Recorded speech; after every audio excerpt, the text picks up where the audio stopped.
আসসালামু আলাইকুম। আজকে মাহে রমজানের প্রথম দিন। তো আজকে আমরা সবাই এখানে ইফতার করার জন্য বসছি।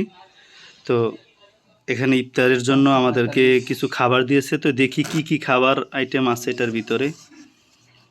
তো আলহামদুলিল্লাহ খাবার দেখে অনেকটা ভালো লাগতেছে, ভালো খাবারই দিয়েছে। তো এখানকার মানুষের ট্রেডিশনাল খাবার যে রুটি, এই রুটি দিছে 1 পিস। এই তার সাথে আছে এই ওটের মাংস। এটা হচ্ছে ওটের মাংস। 2 পিস ওটের মাংস।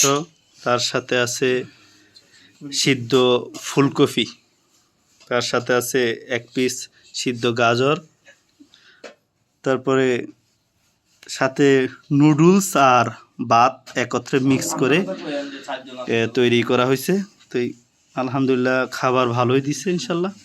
তো আজকে প্রথম মাহে রমজানের প্রথম দিন, তো এখানে ইফতারি করার জন্য বসলাম।